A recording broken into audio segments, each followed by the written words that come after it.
It was 1974. My father, a practical and skeptical man, always dreamed of having a motorhome. My mother, more spiritual and sensitive, always encouraged me to explore my gifts, which she believed were paranormal.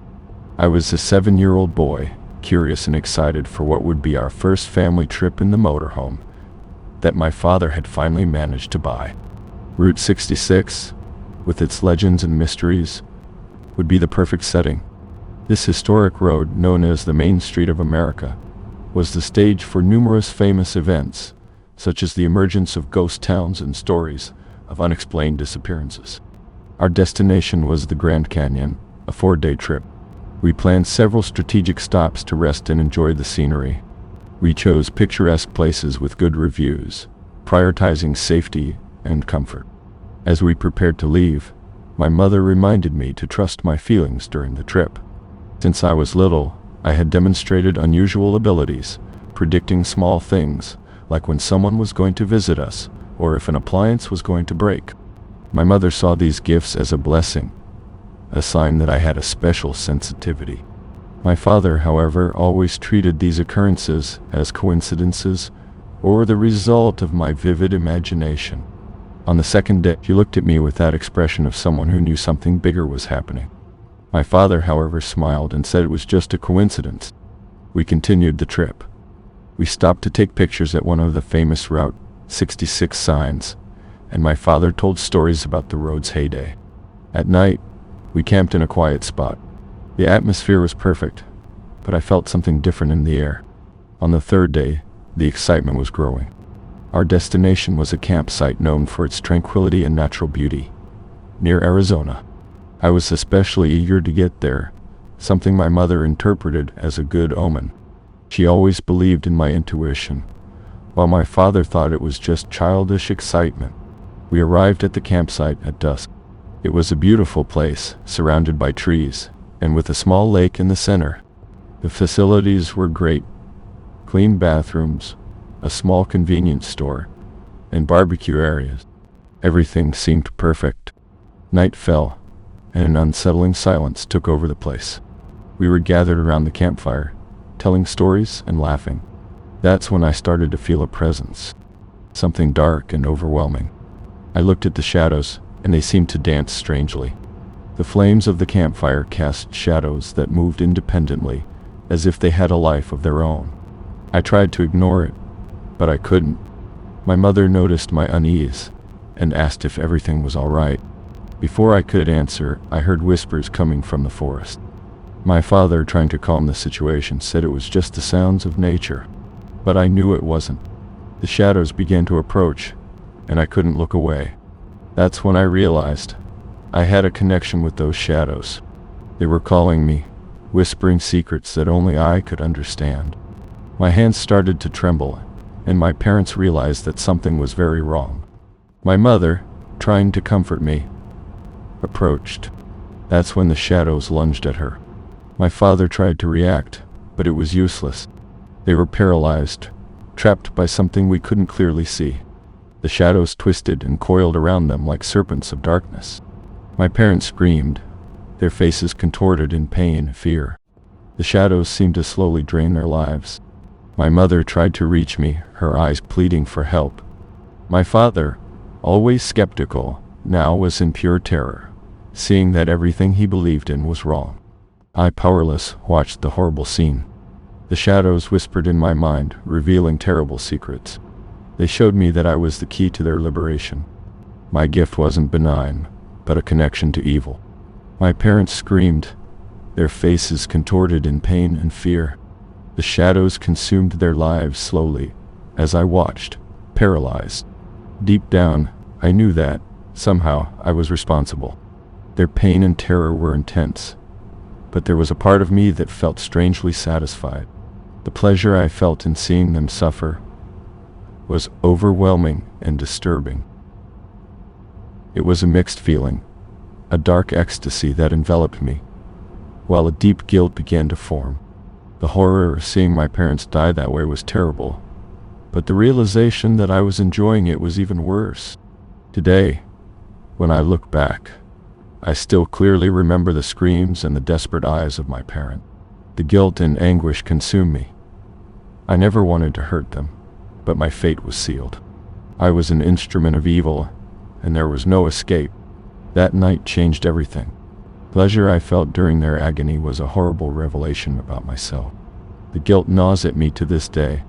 The anguish of knowing that I was connected to something so evil and the pain of having lost my parents in such a terrible way is unbearable. That was the last trip of my childhood. A trip that destroyed my family and left me with eternal scars. So if you're planning a trip along Route 66, remember, not everything in sight is what it seems to be. And sometimes, the gifts we think are special may actually be curses in disguise.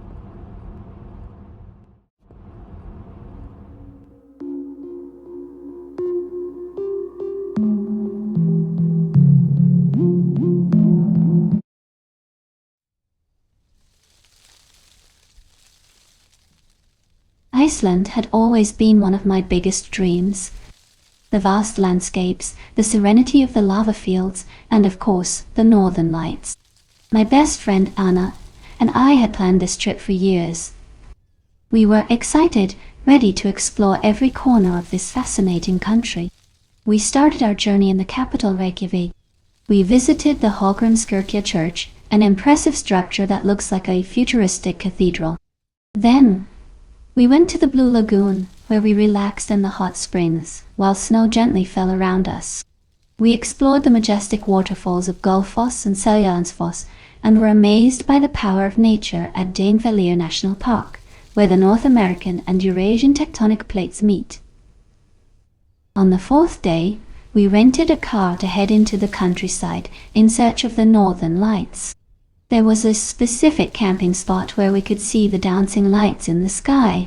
We used Google Maps to guide us through the winding, icy roads. Everything seemed to be going well until we decided to take a detour. We saw a sign indicating a secondary road that promised a typical Icelandic countryside view. "Let's stop there to take some pictures," Anna suggested. I agreed without thinking twice. The view was stunning: snow-covered mountains, dark lava fields, and a sky beginning to take on shades of purple and blue. After taking some photos, we got back in the car. That's when everything started to go wrong. Google Maps stopped working. At first, we were optimistic. We laughed at the situation and thought it would be an adventure to find our way back. But hours passed and our confidence began to crumble. The endless white landscape started to turn into a maze without exit. The snow fell heavier, and night came quickly.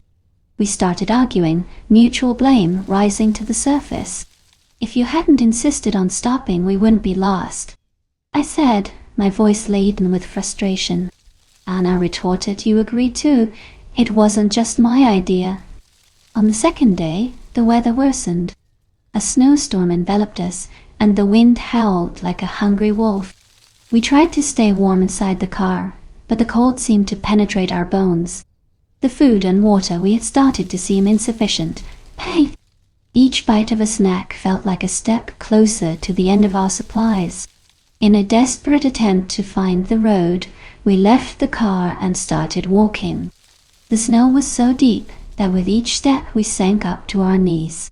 The icy wind cut our faces, and our hands trembled even inside our gloves. Anna started complaining of pain in her feet, probably signs of frostbite.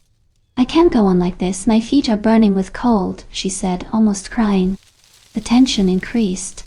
The fights became more frequent. I said we should have stayed in the car. I shouted, frustration and fear dominating my thoughts. "And die frozen inside? Are you crazy?" Anna replied, her voice broken by despair. On the third day, the situation worsened. The car, our last hope of shelter, simply stopped working. We were now on foot, cold and scared. Anxiety consumed us, and the tension between us was palpable. We tried to ration the food and water, but we knew it wouldn't last long. In a moment of desperation, we spotted a frozen lake. We thought maybe we could cross it to find a road on the other side. Crossing the ice was a stupid decision, but our hope was running out. Each step on the lake made it a scary crack echo. When we were almost in the middle, the ice started to give way. "Run! Run!" I shouted to Anna. She tried but slipped, one leg sinking into the icy water. I pulled her back to solid ground, but the damage was done. Anna's feet were wet and colder than ever. One night, something magical happened. The northern lights appeared, filling the sky with colors and movements that took our breath away. For a moment, we forgot our despair. We hugged, tears streaming down our faces. "Look, Anna, it's beautiful," I whispered, feeling a mix of happiness and sadness. The joy was fleeting. We soon returned to the reality. Days passed, and the food ran out. We were weak, with confused minds and exhausted bodies. In desperation, Anna and I separated to find help. It was our last hope. "Come back in an hour if you find nothing," I told her. She nodded, and we parted in opposite directions. I never saw Anna again. After hours of walking, I found a road. I waited until a car appeared. A kind middle-aged man stopped and rescued me. I told him our story, and he promised to help search for Anna. But the reality was harsh. We never found her. Now, as I tell this story, my heart is heavy with sadness and regret. I constantly think about Anna, lost in the icy vastness of Iceland. I wonder what I could have done differently, if we could have avoided this tragedy. The northern lights, once our dream, became a symbol of our loss. With a lump in my throat and tears in my eyes, I continue living with the memory of my friend, forever shrouded in the mysterious lights of the north.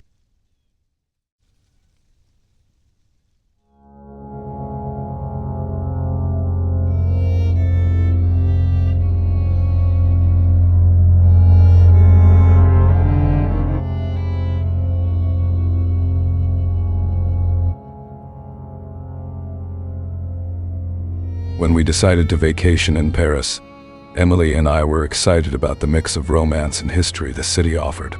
Among the many tourist attractions, the catacombs of Paris caught our interest with their promise of macabre and fascinating adventure. Emily, always fascinated by history and mysteries, insisted that this would be one of the highlights of our trip. I vaguely remembered a documentary we had watched together about the catacombs. Emily, on the other hand, knew every detail. She told me that these vast underground galleries were originally limestone quarries used to build the city. In the late 18th century, with overcrowded cemeteries and epidemics ravaging Paris, the authorities decided to transfer millions of bones to these abandoned tunnels. The process began in 1786, resulting in the formation of one of the world's largest ossuaries. As she spoke, we descended the narrow, damp steps leading to the ossuary. The air grew colder and heavier with each step, and the dim light of the corridors cast unsettling shadows on the walls. Emily continued explaining how only a small part of the catacombs is accessible to tourists, while the rest remains off-limits, both to protect the fragile historical remnants and due to the risk of collapses and the complexity of the subterranean labyrinth. Upon reaching the ossuary, we were surrounded by endless rows of meticulously arranged skulls and bones. Emily made a dark joke about the skulls watching us, trying to lighten the growing tension within me. The contrast between her frivolous words and the seriousness of the place was disturbing. The walls were covered with Latin inscriptions, some bearing warning messages. "Stop. Here is the Empire of Death." The bones formed macabre patterns, and at certain points they were arranged artistically, creating crosses and other symbols. In the middle of the visit, Emily noticed a corridor sealed off by yellow tape with the word interdict. Her eyes sparkled with dangerous curiosity. "Come on, John. Just a quick look," she said, pulling me by the hand. I hesitated, feeling a chill down my spine. But Emily's determination won. We pushed the tape aside and entered the forbidden corridor, illuminating our path with the weak light from our phones. At first, the adventure seemed fun. We explored narrow passages and observed ancient graffiti on the walls, some dating back to the 19th century. However, as we delved deeper into the labyrinth, the atmosphere began to change. The air became heavier and more humid, and the darkness more oppressive. Suddenly, we realized we no longer knew how to return. Panic began to grow within me. The heat and thirst intensified my desperation. We shouted for help, but only the echo of our voices returned, amplifying the feeling of isolation and despair. Every sound in the catacombs seemed amplified. The distant dripping of water, the rustling of small insects. Emily's phone light started to weaken, plunging us into almost total darkness. I could feel the fear in my wife's voice, which only increased my own anguish.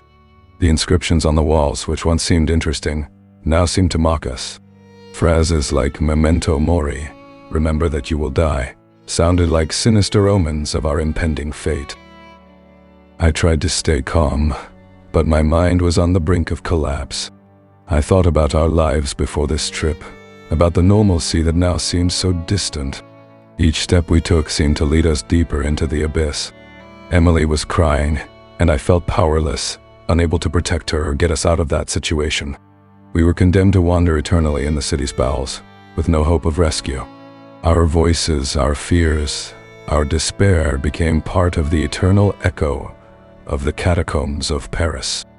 The certainty that we would never be found, that our bones would one day join the millions surrounding us, became unbearable. Emily and I were now lost forever in the dark and damp depths of the catacombs, where even daylight could not reach us again. And so, while Paris continued to live and breathe above us, 2 American tourists became a grim memory, 2 more souls aimlessly wandering in the silent empire of death.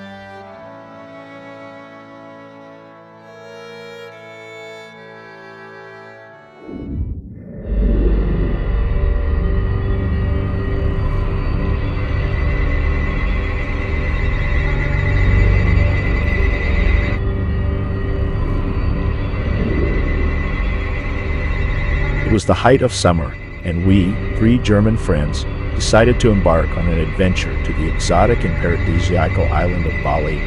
I, Jonas, along with my friend Eric and my friend Lisa, were avid backpackers, always in search of new experiences and stories to tell. Our first days were full of pure fun and amazement. The island of Bali, with its white sandy beaches, crystal clear waters, and the vibrant energy of Canggu, welcomed us with open arms. We arrived at our hostel, a charming place facing the beach. From the shared room, we could hear the hypnotic sound of the waves crashing. The room was simple but cozy, with 6 bunk beds and a balcony that faced directly onto the beach. There, we met 2 English backpackers, Tom and Jack, who were on a similar journey to ours. We spent the first days exploring Bali, surfing the waves at Uluwatu, admiring the majestic rice terraces in Ubud, and visiting the ancient Hindu temples like Tanah Lot. The nights were filled with laughter, beach parties, and long conversations under the starry sky. 2 days later, the last guest arrived in our room. He was a young Indian named Arjun. He was different from the other backpackers we had met. Arjun was quiet, almost never smiled, and had a serious, introspective expression. He seemed to carry an invisible weight that no one could understand. As the days went by, the atmosphere in the room began to change. Things started to disappear from our luggage. First, it was Tom's wallet. Then, Lisa's favorite necklace. Moreover, morbid objects began to appear among our things. I found a small totem carved from dark wood with bright red eyes, stuffed among my clothes. Eric found a cloth amulet, sewn with golden thread, filled with something that looked like human hair. Lisa discovered a necklace of tiny bones, almost imperceptible, hidden in her backpack. All these items had a frightening appearance, reminiscent of ancient and obscure rituals. These events began to destabilize us. At first, we suspected each other. The fights were inevitable. "Who is playing these nasty pranks?" shouted Tom in one of our heated discussions. "This is not funny," Lisa retorted, her eyes welling with tears. But over time, our attention turned to Arjun. He was always present, watching silently. His actions were strange. He disappeared for hours, returned late at night, and never shared anything about himself. Communication between all of us was in English, the common language that united us, which facilitated conversations, but did not lessen the tension. We decided to confront Argon. One night, after a series of bizarre events, we all gathered in the room. "Arjun, we need to talk," said Eric, trying to stay calm. "These objects, they're scary and keep appearing in our things. Do you know anything about this?" Arjun slowly raised his eyes, staring at each of us with a penetrating gaze. "You don't understand," he murmured. "These amulets are protection. You are in danger, but not because of me." "Protection from what?" I asked, trying to hide my nervousness. He didn't respond. Instead, he stood up and left the room, leaving a heavy silence behind. On our 7th night, there was a big party on the beach. It was a typical ballet party, with lively music, dancing around bonfires, colorful drinks, and a sea of people from all over the world. We drank a little more than we should have, and gradually my friends began to disappear. First it was Lisa.